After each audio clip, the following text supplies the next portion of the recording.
Good day for all my friends. Today we are going to discuss about one of the important subjects in history. The topic that I have taken today is Santors, the pioneers of human civilization.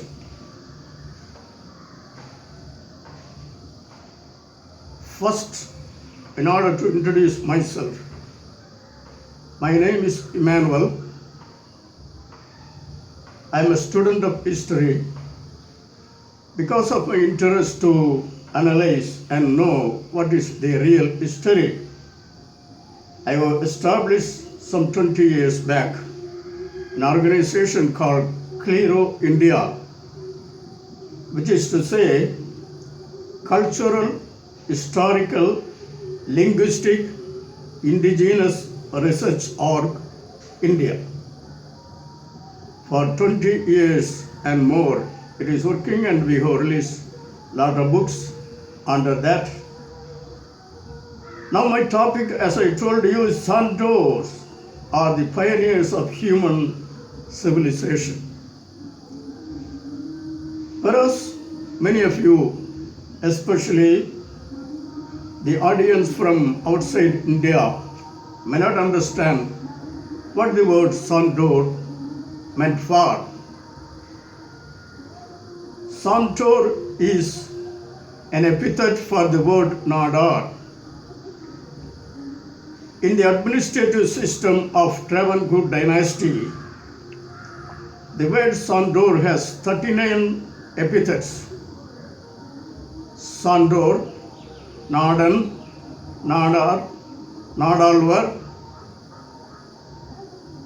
and such as Perumal, Kodai, etc.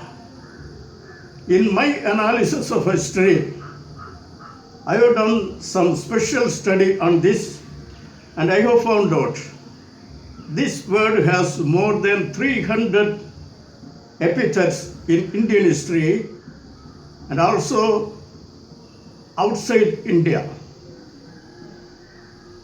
This is a wonderful thing, but more study is to be made on this line so that deeper information can be gathered. Now, in my quest of history, I have found that there are history which is true.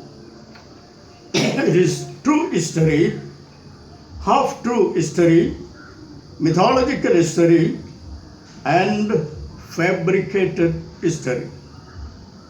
The history which is fabricated is the most dangerous one that human society has come across.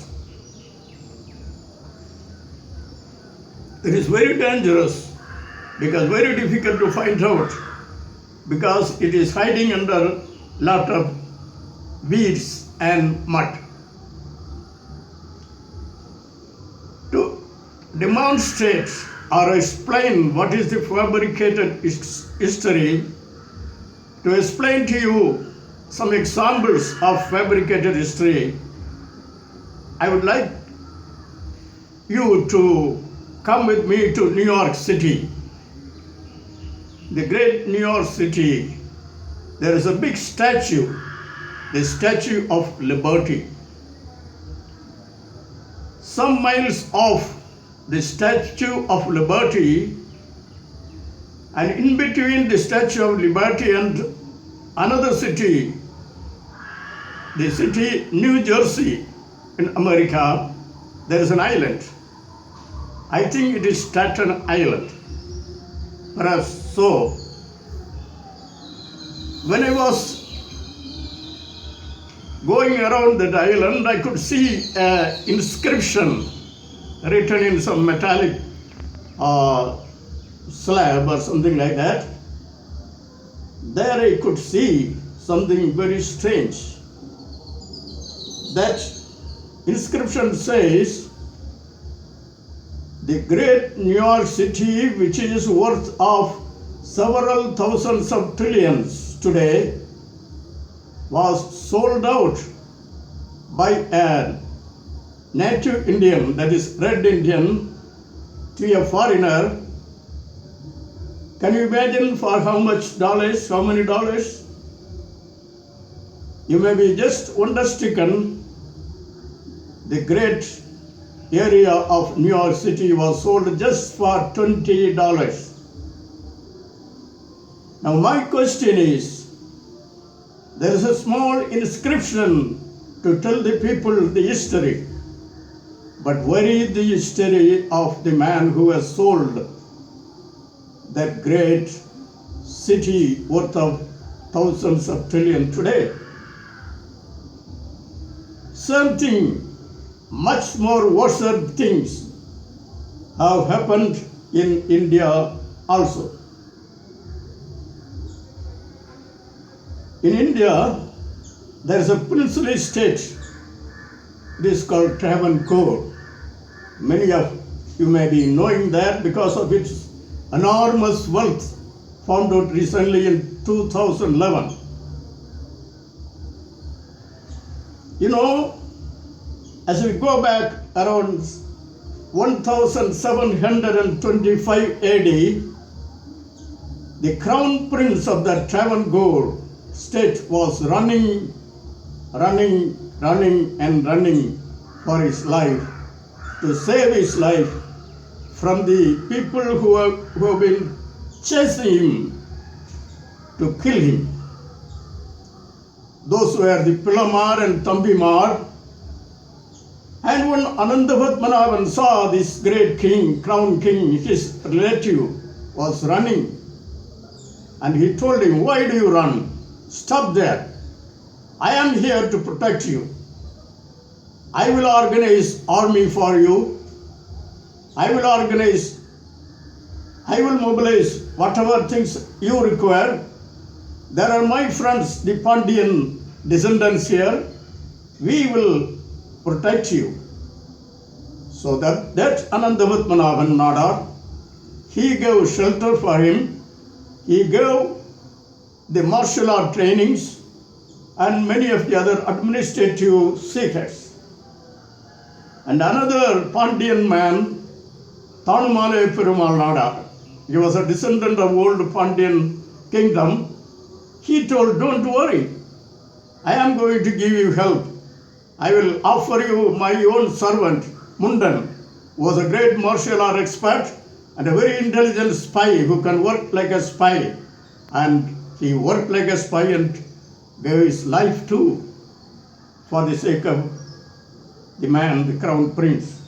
The crown prince was no man other than the great Marthandavarma, which the world is appreciating because of its 2 lakh crores of treasure stored in the Padmanabha Swami temple. This Anandapadmanabhan, with his friends and asans, they have fought 12 great wars and installed this Marthandavarma as king, and the king has ruled peacefully for a long time and have given more than 12 gifts, including 1 copper plate and 186,000 acres of land in 1 grant. This hero was poisoned in 1750 by the people, by the enemies. But the strange thing to our subject is, in 1883, one C.V. Raman Pillai, a Sudra Nayar man, he wrote a history book, sort of history book, pretending to be a novel, and he misspelled Anandapadmanabhan Nadar and made him a Nayar descendant. This is a fabricated history and a very good example. Not only that, in 1883 he wrote this, and with the support of the Malayalam government, they made the students of history to learn this lesson in 1954. I am one of the victims. I also learned the same novel, some history, some sort of diversion of history written by C.V. Raman Pillai. Now, there is yet another example for this fabricated history. In Kerala, that is old Travancore, is a very beautiful city. There is a good palace.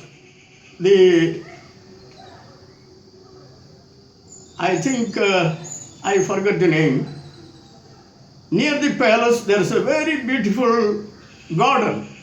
Maybe it is around 400 acres or so, attached with the zoo, and a very, enjoyable place. In that site, there is a beautiful museum. When you enter that museum, there is an inscription given by the lost king of Travancore, Chittirai Tirunal. What it says, because of his great magnanimity, this king has given the freedom to enter into any Hindu temple for anybody of his kingdom. But my dear friends, here lies the secrets of fabrication. You know the history? The freedom to enter the temple and also the freedom to wear any kind of desired dress. It is called breastcloth movement and also temple entry movement. These were attained by the Santors, that is Nadars. Nadar was for 100 years.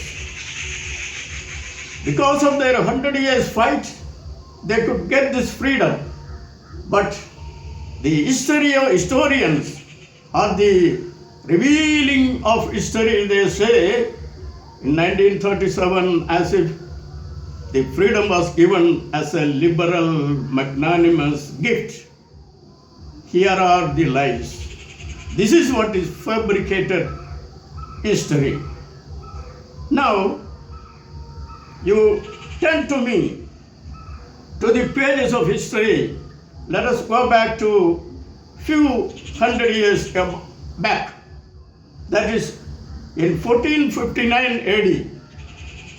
There was a king ruling Travancore. He was also another Marthandavarma VII. According to him, Santors were the blood relation of the king, and these same Santors were the custodians of the great treasures of Padmanabha Swami temple. Not only that, these Santors were responsible for giving birth, taking care of the most holy deity of the kingdom, Padmanabha. See the difference where history goes.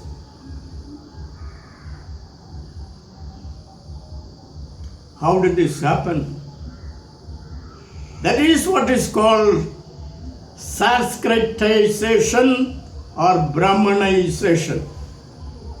People have to understand the root of history, the fabricated history, and the difference of true history and fabricated history.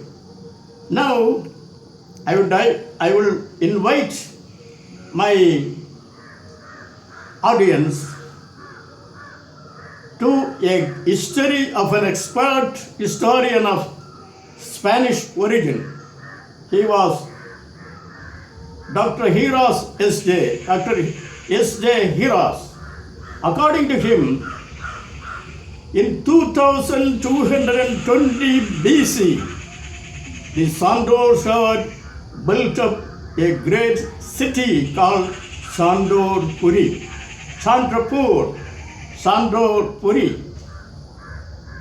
And not only that, in 2250 BC, these Santors, that time one branch of them were called as Phoenicians. These people had entered Egypt and ruled as a branch of pharaohs as Marekara dynasty. That is history, non-corrupted history. The linguistic experts of India, they agree that is in 1300 to 1600 BC, there was a compact grammar book for the Tamils made by veteran Santor called Adangotu Asan, written by Tolgapia. Historians record the first historian of the world, Herodotus. He records these Santors were known as Phoenicians, and they were responsible for establishing the Hittite Empire in 1600 BC. Herodotus in 408 BC is writing about the Phoenites, and also he says these people were expert sailors, very good masters of martial art, and men of letters. They spread the art of writing to many people like Ionia, Greek, and so many people, even Egypt. In Rome, these people had established a city called Patmera. This culture does not end there. It is revealed and lightened and glowing in the history of the great Vijayanagara Empire, who are the Ediga Nadars, another branch of the Santors, who had the date palm as Israel, who had the date palm as their symbol. Now, this Padmanabha Swami temple, it was brought open in 2011, and when they opened, what did they see? They have recovered 3 lakhs bundles of palm leaf text, all records about different sciences, different subjects. And in yoga and medicine itself, they have recovered 30 lakh of palm leaf. Today, the people know, especially the people of America, they think yoga is brought down by the Brahmins of Sanskrit age. No. You know the age of Sanskrit? It is 3rd century to 4th century AD. Whereas the Tamils, they had 30,000 years of history, as well as what we see, their DNA goes for 170,000 years, equaling the Africans, and both of them coming from a common root of great Lemurian culture from the south of India. You know, even the Santors, they are known in the northern area as Nyatrika, linking them with the Buddhists, with the Jains, Jain saints, and so many of such people. Mahavira, the originator of Jainism, was a saint, and his statue, you can see in the southmost part of India, that is in Kanyakumari district, there is a temple, Nagaramman temple, temple of snakes. There, the statue of Mahavira can be seen. And there is an inscription found in Java. There, the link of Buddhism, Jainism, and Hinduism, and the Santors and Patmara tree is exposed.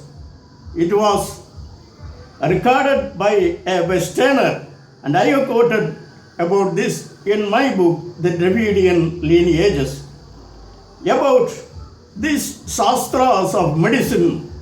You know, in the 17th century, I think, one Dutch admiral, von Rede, he has copied and 794 copper plates, big copper plates, he made and kept in Amsterdam and improved their medical science. In the 7th century, there was a copy of this. Not only this, connected with so many medical sciences, which in 18th century, later 19th century, the America has printed in English and in published. This record was stolen from India through Tibet, through some Buddhist saints, maybe allured by some other materials. But history says the root of all this civilization, culture is resting with India and in India, and also especially with the people called Santors, who are known in around 300 nomenclature. Now, who has camouflaged all this history? Who has curtailed all this history? That is the craft of Sanskrit language. In North India, they invented Hindi, changing the Urdu language to change the history. And in South India, they created Malayalam language in 16th century to change history to help the Sanskritic Brahmins. The fun is they made a new language in 16th century, but the fun of the matter is in history they want to propagate that the Malayalam was still existing 9th century or even before that. These are things of fabrication. These are the things to be questioned. These are the things to be known. See the treasures of sciences in medicine, in astronomy, in astrology, in different branches of sciences in India, in mathematics, all were there in the Tamil historiography. Who has hijacked it? Who has buried it? Who has camouflaged it as if it is a Sanskritic and Brahmanic history and civilization? Who will rectify it? Who will come forward to make it normal, to bring truth to the world? It is you, maybe I, it is we who have to work hard to dig out facts from the buried history of existing world. If it is really revealed, what I said here, Santors are the pioneers of human civilization. You do research, work and dig out truths, and the world will be exposed. Criminals will be exposed. Truth will be written with golden letters. Thank you very much.